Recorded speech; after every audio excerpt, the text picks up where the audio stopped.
দুর্যোগপূর্ণ আবহাওয়ায় ভোলার তজুমুদ্দিন ঘাট থেকে বালু পরিবহনের ট্রলার শতাধিক যাত্রী ও মালামাল নিয়ে মনপুরার উদ্দেশ্যে ছেড়ে যাচ্ছে।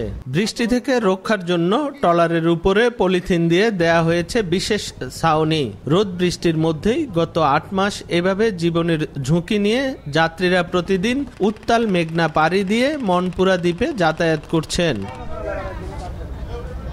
জেলার মূল ভূখণ্ডের সঙ্গে বিচ্ছিন্ন মনপুরায় যাতায়াতের জন্য বিআইডব্লিউটিসির এসটি শহীদ আব্দুর রব সেরনিয়াবাদ নামে একটি সি ট্রাক বরাদ্দ আছে। এলাকাবাসী জানান, ৮ মাস আগে যান্ত্রিক ত্রুটি দেখিয়ে সি ট্রাকটি নারায়ণগঞ্জের ডক ইয়ার্ডে পাঠায় কর্তৃপক্ষ।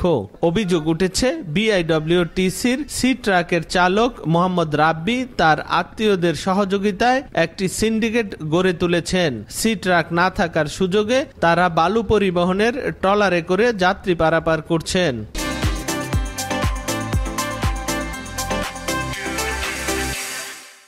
এত বড় মেঘনা নদী পার হয়ে যাচ্ছে, জানের ঝুঁকি নেওয়া, প্রশাসন তো কোনো ব্যবস্থা নিচ্ছে না। ৮ মাস থেকে সি ট্রাক বন্ধ, যারা ব্যবসা করে এরা বন্ধ করে রাখছে। সমাধানের কোনো উদ্যোগ না নিয়ে দায় সারা কথা বলছে বিআইডব্লিউটিসি।